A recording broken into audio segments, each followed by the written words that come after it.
Good morning. Good morning. How we doing? We are doing great, Steve. How are you All right, today? Linda, let's go. Well, Let's do this it's thing. it's miserable actually up here Oh, in New oh, I'm England. sorry to Yeah. hear that. Well, I don't know what it is with this New England weather, but today we are not sunshines and rainbows. We are cold and rainy. Oh, Yeah, but we're gonna get through it. We're gonna we're heck gonna get yeah. we're gonna get something on this call today that's gonna get you guys some value, and we're gonna turn this ship around. Lauren, I saw your mic unmuted. Did you have something to add this morning? Was just gonna say I don't like the cold, but I do love a rainy day. Oh yeah. All right. All right. I would have to say for if you guys are working on your sleep and you're using some sort of a like a white noise machine or you're just using your iPhone or something. For me, the setting that does it the best is just some rain. For whatever reason, I feel like that just is the one that does it for me. So, anybody else doing anything unique on sleep that you want to share? Anybody really hardcore on this? This is, and I think I've mentioned it here, but probably the thing I'm taking most serious with my health and wellness and longevity routine, if you will, is just my sleep. I feel like I could not go to the gym. I could have a crappy day of eating. I can get by those things. Maybe it's a low hydration day. Bad night of sleep, not recovering from that. So I've just been trying to be a sleep pro more than anything. Anybody else sharing this journey? Want to share some tips maybe that are working for you? Or do we want to just maybe talk more about sleep in general? Oh, Dennis, oh, sorry. Who is chiming in? I was, but I stepped on someone else who was talking. Maybe that was an error. Okay. I have been suffering from extreme insomnia to the point of despair as a result of having multiple concussions from car accidents. I went through neurophysical therapy. These concussions somehow have just destroyed me. They've caused me to have peripheral neuropathy and restless leg syndrome that is unbearable. And so when you're going through night after night, where literally I am up still at 3 and 4 o'clock and sometimes 5 o'clock in the morning, it has, when I tell you it has been horrific, I'm not being dramatic. It's been absolutely brutal. And it's just amazing how the injuries from the concussions, from the brain bruises can shift and knock things around and throw your head off. And so I love what the neurologist said to me. He said, Linda, protect your head. I said, thanks, man. I'm glad I came around to talk to you today. So, my whole life right now is just like the thought of sleep is so, I just can't even explain what a life wrecker it is. It's really, really, really brutal stuff. Well, I'm sorry to hear that, and I'm assuming you're trying to get professional help on this front, and nothing's working, or That is correct. And yeah. so primarily they've got me on a whole bunch of different drugs to try to take care of the peripheral neuropathy, and then the drugs for the restless leg syndrome, and then all this other stuff. And I'm like, you know what, just give me a freaking a nest of dart. I just want to go. I want Michael Jackson like sleep. Right? And it's just, I can't even express how horrible it is, the lack of sleep and what it does to your joy and your quality of life. It's brutal stuff. So yeah, sleep is brilliant. I've got some thoughts, but I see some hands up. Lawrence, I see your hand, and Margaret, I see your hand, but just drop them for me for a second. We will definitely get to both of your questions. And for those of you who know how to use the hand feature, just curious, how many people on this call put your hand up if you get your 7 to 9 hours every night, no problem? and maybe unmute yourself if you don't know how to raise your hand. So just quickly take some time, raise your hand. If you keep it up for me, if every night you're getting 7 to 9 hours, no problem, or unmute.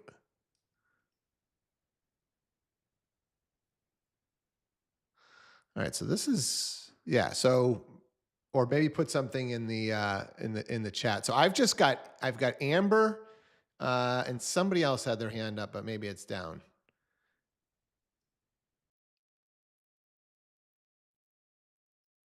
Amber and Margareta. So Amber, I'd just love for you to unmute. Um, is this something that you work extremely hard at? Is it just something that you've just always been a great sleeper? Maybe just fill us in a little bit. Um, I don't feel rested, so I don't know. But I do. I go to bed early. I wake up early. It's changed over the years. What I can tell you is, I grew up in the city. I had a car flip over right in front of my window and I never woke up.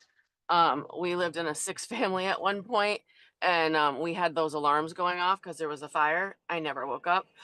So when I'm asleep, I'm a deep sleeper, but I don't know what's going on because I still feel exhausted every day.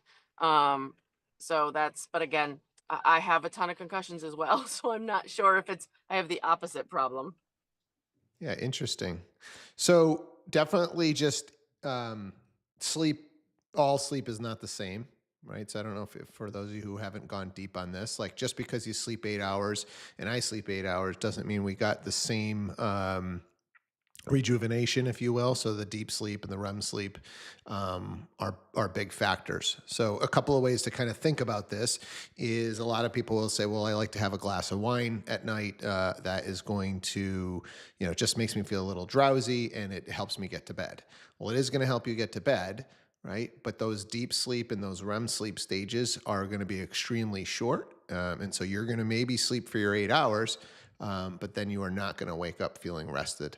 So that's just an example. Other examples is like some people will say a heavy carb meal before bed kind of puts them to sleep, or that turkey dinner, right? That puts you to sleep. Might put you to sleep, right? But now your body is working extra hard to process all of that food overnight. So again, this is obviously, as we've evolved here, become an important part of us recuperating and rejuvenating our bodies, repairing our bodies, and getting ready for that next day. So if we're not doing that during those 8 hours, those can definitely affect. And I will tell you, I have tried all the melatonin and the gummies and all of those different things when I was really trying to perfect this sleep, and I didn't find that any of that stuff really helped. I would say that kind of the if I was going to give my, I don't know what, however many bullet points this is going to be, but that are really helping with the sleep are daily walks, 10,000 steps plus. So plus a morning exercise routine that's including like lifting and stuff like that. So basically a lot of exercise so that my body physically, feels like it needs to rest. No caffeine after noon, no liquids after 4. Um, last meal no later than 3 hours before bed. No screens 1 hour before, and trying to do no work like 2 hours before. Um, those are kind of the things that I think have really made the most impact. Now, do those things happen every single day? Absolutely not. But most days, yeah. Yeah, I think most days I'm getting in most of those little things. And it's for the past, like, I would say 6 weeks now, it's been a really good night's sleep. Maybe a wake up one time to go to the bathroom or something, but that used to mean never get back to sleep after that. And it's turned into able to fall right back asleep. So those are the things that are working for me. I think it's a combination of all of that stuff.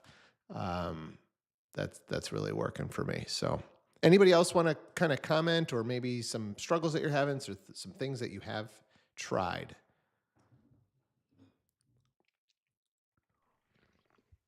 Well, exercise is definitely the key for me. running, walking. Yeah. It helps a lot. Yeah. If I miss an exercise day, I definitely feel like that night is not going to be as deep of a sleep as normal. Margareta. Hi, all. Well, I actually been on the same journey with you, Steve, on the sleeping patterns, and especially the older you get, postmenopausal. For women, it's even harder. Something that sometimes we don't talk about. Um, and I've obviously exercise is huge, but the thing that has worked for me is grounding. I have a grounding sheet. I do ground in the morning. I think we've talked about this earlier at some point on this call. But the grounding sheet, ever since I started using that has been a tremendous help. And I definitely feel a difference in my sleep depth. The other thing I would say is self-hypnosis. I know it's a little bit out there, but if you work with a certain therapist, they can record an audio for you and make sure it's a reputable person. And you can listen to it, and it actually has both benefits of sleep and bit more of a what's the word? Not meditation, but motivation. uh, and it actually will kind of set you up mind wise for overcome whatever challenges you feel like you would like to address. If you listen to it, because you go into that subconscious level between your awakening and sleeping, and it goes down into after the thing goes through, it will say, and now you're going to sleep. And it's called technically hypnosis. It has worked for me. That's great. That's great. It's the grounding mat was something I tried the grounding mat. I have not tried a grounding sheet. I think the sheet is the much better way to go. The grounding mat is for those who don't know, it's like a little mat that you would literally put under yourself as you're sleeping. I found it to be very uncomfortable. Margareta's maybe talking about a grounding mat that she stands on in the morning. But a grounding sheet would be literally a bed sheet that you are going to ground. That to me, I have not purchased, but would make a lot of sense. So, And that's it. grounding, when I say in the morning, just go outside, go take your shoes off and go outside And go on the outside. grass. That's it. No Yeah. grounding mats needed. No mat. Yeah. It's free. The other thing that I didn't include in my gotta be done is time of day. I am religious. It's causing an issue now with my kids. It'll be to be determined on how we work this one out. But I am religious about asleep by 9:30. So I'm trying to be in the bed for 9 to 9:15. Maybe a little bit of just kind of gratitude thoughts, or maybe some journaling, or maybe some meditation. But so now we are talking about our kids wanting to stay out a little bit late on a Friday night or a Saturday night, and we've got curfews, and somebody's got to go pick them up at 10 o'clock at the friend's house. So this is becoming a little bit of an issue in our house, because I really don't want to mess with my sleep to the point of, yes, not picking up my kids. Maybe my wife, she seems to be going to bed a little bit later than me, so we'll see if we can work this one out. A little too much info maybe here, but these are the things that we are arguing about at this point in our lives. Stacy, I saw your hand up. I just wanted to agree with you. I think my kids are a little bit older, 3 teenage boys, and that has been a struggle. Their schedules and their friends and their commitments. So that's really tough. I try to go to bed at 9, exactly like you, but they're like just getting in at 9 sometimes. So it's definitely a struggle. I wish you luck. I'll let you know if I get any tips, but yeah, I'm not in bed till like midnight most nights, and then up at 6. So no way near 8 hours of sleep. Yeah. Good luck. Interesting. I always thought it was kind of like this 9 o'clock was kind of the thing, and that's going to be my circadian rhythm, and I absolutely think it is. But many people can have completely. It could be 10 to 6. It could be 11 to 7. It could be midnight to 8. Right? Everybody's circadian rhythms are a little bit different. So maybe just because I'm a 9 o'clock, like you could still be doing the same thing, but you're the 11 to 7. Right? It's just, you got to be in bed at 11, and it can't be Netflix till 12 or 1 in the morning. So yeah, but I think that part of the getting the religious sleep schedule has been huge. Also invested in just some dimmer lights around the house, so all the lights dim at whenever the sun goes down. You can actually set it to say not a specific time, but actually when the sun goes down, to try and map what we're doing in our house around that. Obviously, you can still tick it up if you needed the lights to get brighter, but it was a little weird at first, maybe for the first couple of days, but now it's just, we're living with it. It seems to be working great.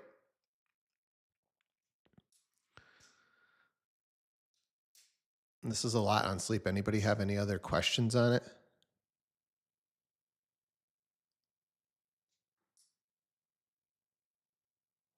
All right.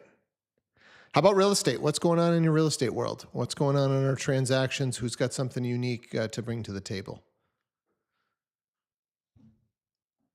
Got anything weird happening?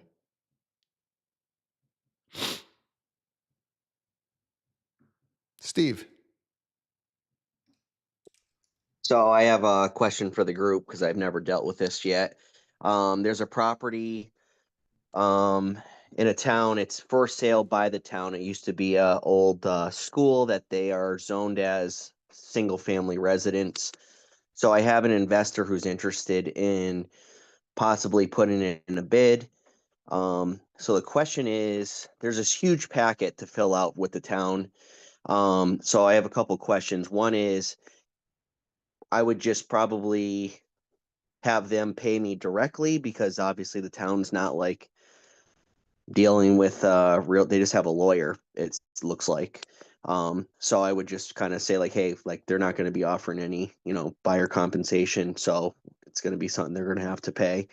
And then the second thing is how does that kind of work logistically? Like, do I still, get their attorney involved with them? And I know it's a different process, so I'm just trying to get some insight to maybe be a little more knowledgeable before we see this and input the bid. So Steve, was this one listed on the MLS? It is not. It's just on the town website. It's very minimally advertised. I just happen to have been looking at this property for years, and then the town manager reached out to me and let me know that it is up for bid. And uh, my wife and I decided that we don't want it, but I'm like, hey, let me throw it out to some of my investors. This might be a good fit because it's definitely a huge ROI potential on it for a flipper. Okay. And then second question, why are you assuming that there can't be compensation from the seller on this one? Is it listed in like some sort of a disclosure? Because I don't see why, for the right number, again, the town is just concerned about the net amount of money that they're going to get. So unless it was specifically said we are not willing to compensate an agent, I don't see why that couldn't be structured into the deal so it doesn't have to be paid by your buyer. Yeah, it didn't specify anything on there, so it's just the paper. Read through the paperwork. It's like 30 something pages. It's just weird, obviously different and unorthodox. So I'm guessing like putting in there, like maybe throwing in an addendum with it, the packet, and saying like, hey, we're asking for you guys to take this off the top and pay my compensation. Is that kind of how that That's would it. work? Absolutely. Yeah. And I wouldn't really handle this much different than anything else. I'd put your strongest offer together. I'd have, your comp package included in there. And then, both sides are going to have attorneys. Just the seller side's not going to have an agent.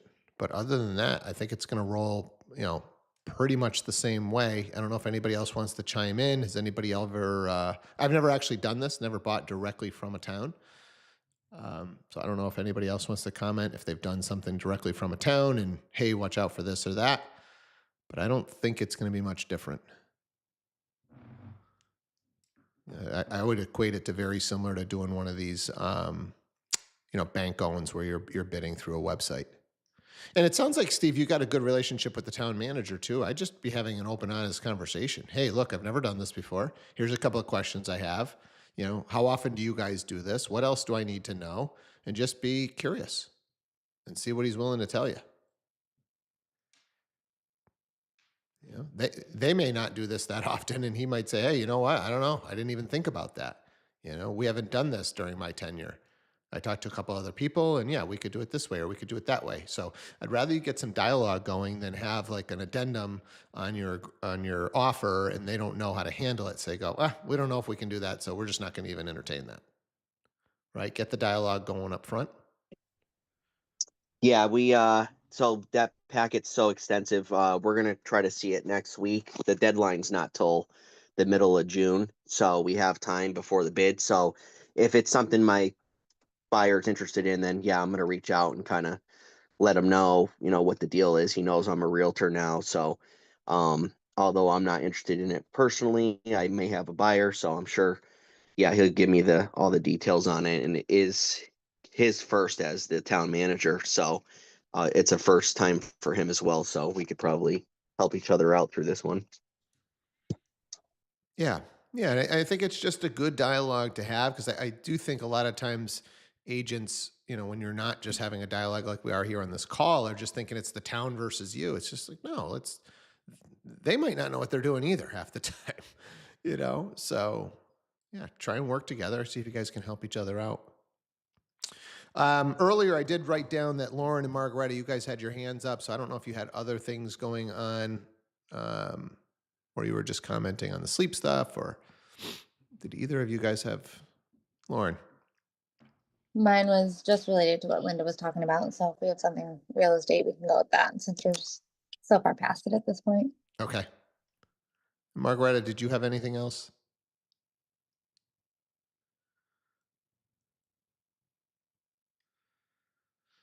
The other thing that I had written down today is just we do have a change of seasons here. Is anybody else coming across any other seasonal changes or issues or, hey, I wasn't thinking about this. We've talked about, the sprinkler stuff. Is there anything else with this spring market in New England? I don't know how much the season really changes down in down in Florida to really affect your deals. But maybe there's something. Anything coming to mind for anybody? We might have some winterized properties in New England that are ready to be de-winterized if they've been sitting. Not that there's a ton of those, but Yeah. The other thing sometimes you see, which just looks absolutely ridiculous, again, properties aren't really sitting in New England, is you listed a property in the winter, the photos have got snow in them, and you haven't updated your photos. Like, that looks pretty bad. So don't let that happen. another one that I really like to pay attention to now, especially we've got some super rainy days. If you do again have some properties that maybe we're on for a little bit, or if you're going into properties the next couple of days, great opportunity to pay attention to water, right? Where is the water sitting around the property? Is there any proof of water getting into the basements?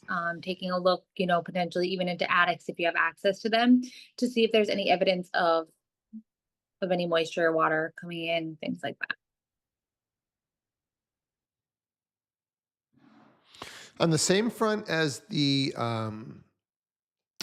snow, right? We can see even past snow, you get an early spring list, and everything kind of hasn't bloomed yet. So if you've got a property where that is the case, I would encourage the same thing. Spend a few $100s, go get new photos, get everything bloomed. Look, the exterior photos, make them a little bit nicer. Just remember, our whole goal is we've got to get people off the computer to the property. So the better that we can make it look online, the better off we are, and that's a few $100s pretty well spent. Yeah, I was doing a property search for some clients yesterday, and as you know, things are slow moving down here in Florida, and I found what looked like a really beautiful home, but when I started looking at the photos, the whole house is decked out for Christmas. They've got the tree going and everything, and it just really stopped me in my tracks, and I was done with that house then. It was really weird. I think it's really important to do the refresh on the photos. To your point, if you've got snow on the ground and you're now in spring, it just says this is old, this is stale, this is yesterday, and it doesn't do any favors for your sellers. Yeah. Yeah, it is this weird psychology thing going on when it just doesn't kind of fit. We can just kind of feel it. The other thing that we're starting to come up against, and it's crazy to be thinking about this, but um, families that have kids that are trying to get into a new school system, we're starting in September. Florida, you're starting in August. You're starting to get your back up against the wall here. And that's why I always say, like, this, our business is so seasonal, and this, get your, families into the new school system prior to the start of the school and get them enrolled in that school, et cetera. This is go time. This is not a, work-life balance couple of months coming up here. May, June, July, you really should be all in, and you're going to have to do the best that you can on the work-life balance thing, because it's going to, if you want to make some money in this business, it's going to have to be more work over the next few months. So hitting phones harder, more texts, right? And just communicating, making sure your clients understand, like, even if we start today and we got the offer accepted, we're probably talking at least 45 days. We could jam something in 30. You guys know how difficult that is to do. So it's more like 45 days out. So for September 1, we're running out of time here. We got a month or two left. So something else to keep in mind. It's a good refresh call, text to be able to reach out, to just say, hey, look, if you want to be in your home by September 1, these are our timelines. We haven't really talked about this before, and I just want to make sure that we're on the same page here.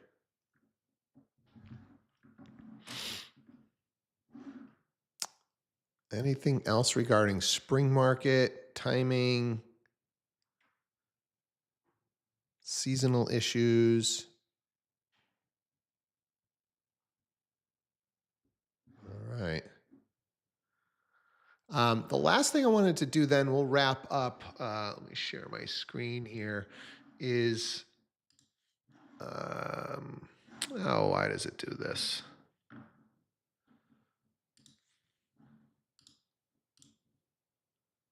There we go. For those of you guys at Real, Real did update the Real Academy, and they've moved over to the masterclass style of courses, which I just think is phenomenal. Before, we had thousands of courses on here, but the problem was they'd be, like, say it was luxury listings, there might be 100 different episodes that are an hour long, and you're like, where do I even get started? So they've moved to this masterclass style. And if you're not familiar with masterclass, I'll kind of jump into one so you guys can get an understanding. Hey everyone, I'm Michael Kirschenberg. So there's going to be some sort of an intro about what the course is about. All right. And then it's going to break down into modules, right? And they're short. 3 minutes, 20 seconds, 2 minutes, 14 seconds. So this is mastering the CRM. This is geo-targeting, video mailers, full court listing press, fine-tuning your winning play, elevating your listing presence, right? So pretty cool way to do this. Much more to the point, much more 2025. This is the environment that we live in. So you can watch these intro videos to kind of get an understanding. What is this about? Right? These are usually a minute or two. It'll give you full course length over here. And now, unfortunately, only this intro, I believe, is available to agents outside of Real. So the full courses used to be available. Now you can just see kind of what the course is about, but you won't be able to share it with outside agents. So Stacy, I saw your hand up. Did you have a question?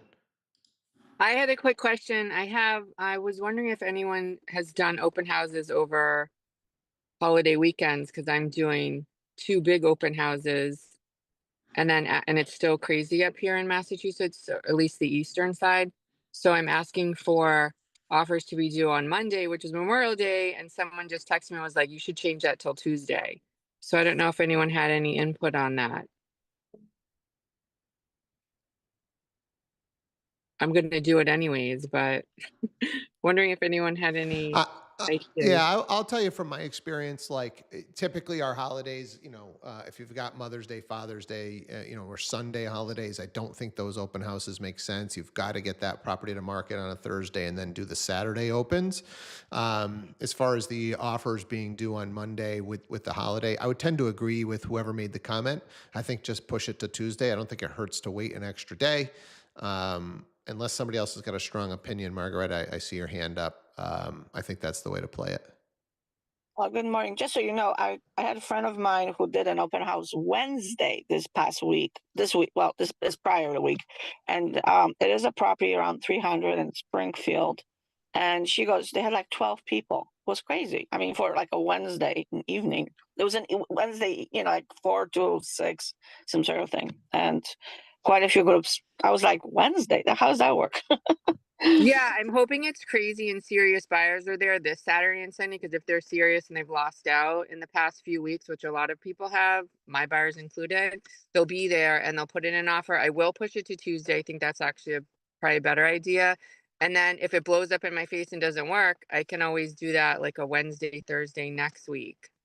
We'll see. I'll keep you posted. But they've been working for the past 3 or 4 months, so I'm excited.